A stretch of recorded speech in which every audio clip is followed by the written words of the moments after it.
It was the summer of 2017, and I was just a teenager with a love for basketball and a fascination with the new wave of young talent entering the NBA. And that's when I first laid eyes on Lonzo Ball.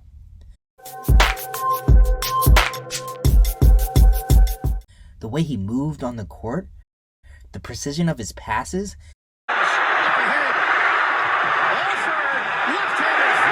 the unbridled confidence in his game, I was hooked on Lonzo Ball.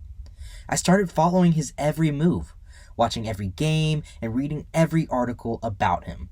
I was convinced he was going to be the next big thing in the NBA. Sadly, I was wrong. The reality of the league hit Lonzo hard.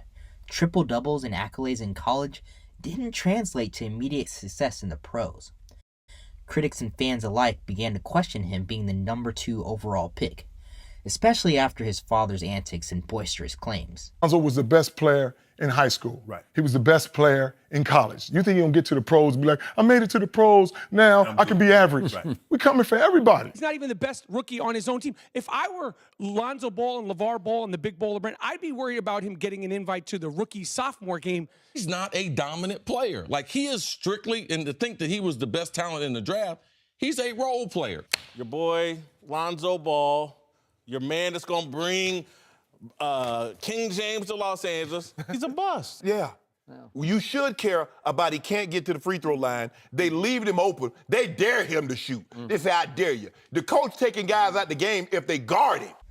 I was convinced that they didn't understand just how special he was. He was the youngest NBA player ever to record a triple-double at the time. Yes, he may not have been playing like Magic Johnson himself, but the potential was there. He was a great playmaker, elevated his teammates, and showed promise on the defensive end. Ball did struggle with shooting due to adjusting to the NBA range and also with his unorthodox shot. Lonzo finished the season averaging 10 points, 7 rebounds, and 7 assists, earning him an All-NBA Rookie second-team nod. But then something changed. In his second season, with LeBron joining the team, a lot of the pressure and spotlight shifted away from Lonzo. He also gained a mentor in Rajon Rondo. Ball also bulked up in the offseason, and it contributed to him being an improved defender. LeBronzo was an interesting experiment.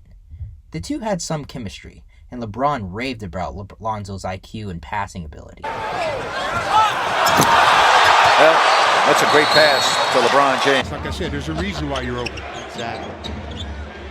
LeBron cutting and lays it in. Give and go. Nice job by LeBron and Lonzo. Unfortunately, the team didn't have much success. The 2018-2019 Lakers finished 10th in the West and missed the playoffs. This was not good for the Lakers and Lonzo.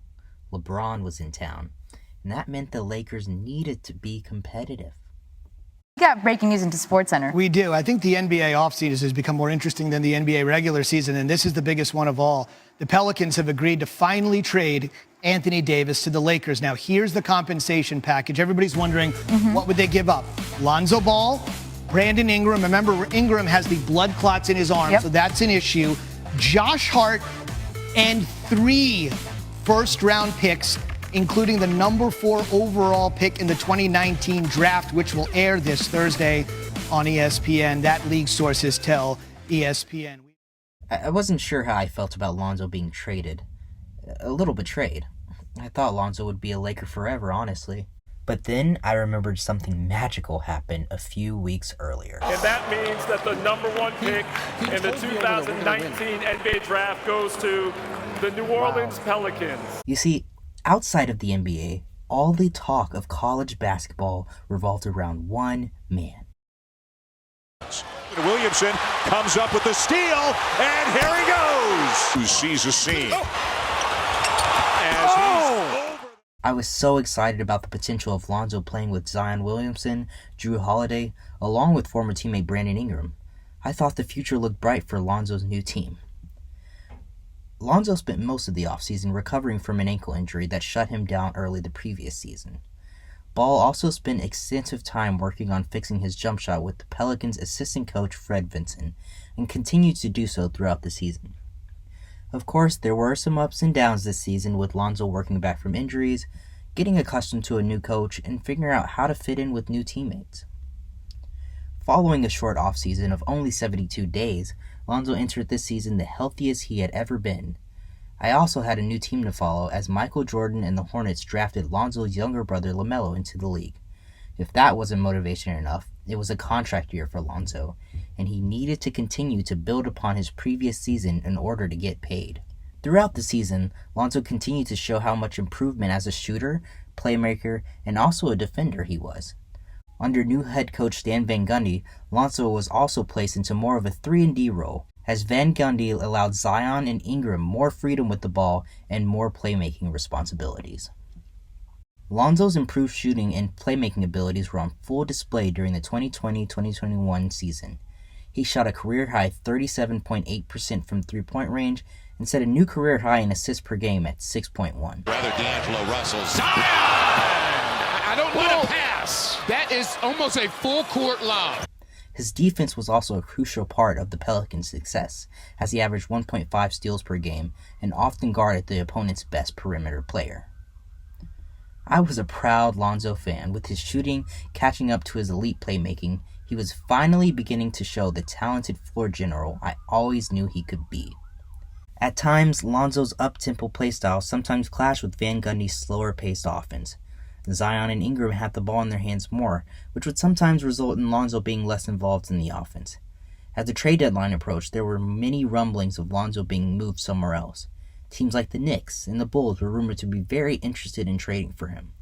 But personally, I was just hoping the Mavericks would get involved. Despite all the interest, the trade deadline came and went and Lonzo was still a Pelican. Although Lonzo had some individual success, the Pelicans missed the playoffs and Lonzo became a restricted free agent in the offseason. There were rumors of interest from multiple teams, but on August 2, 2021, in a sign-and-trade, Lonzo signed a 4-year, $85 million contract extension with the Chicago Bulls. Lonzo's addition to the Bulls was a game-changer for the team. He seemed like a perfect fit along all-stars Zach LaVine and DeMar DeRozan, providing playmaking and defense to complement their scoring. In fact, Lonzo had been instrumental in the Bulls' resurgence that season. He brought his signature playmaking and defense to the team and also improved his scoring ability. Lonzo averaged a career-high 14.2 points per game and shot 40.9% from the three-point range, which is a significant improvement from his previous season. However, a common theme in Lonzo Ball's career that has always prevented him from showing everyone his full potential resurfaced. And no, not LeVar, injuries. On January 20th, 2022, after missing 3 games with a meniscus tear, the Bulls announced that Ball would undergo surgery on his left knee and miss 6 to 8 weeks.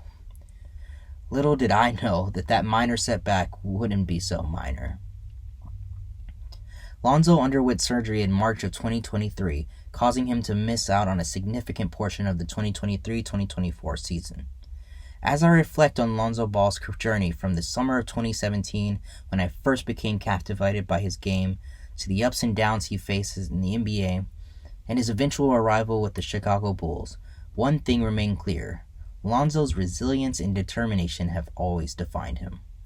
It wasn't an easy road for Lonzo. He faced criticism, injuries, and the weight of high expectations. But through it all, he never lost sight of his potential and the impact that he could make on the court. Lonzo's story is a reminder that success is not always a straight path, but rather a series of obstacles to overcome.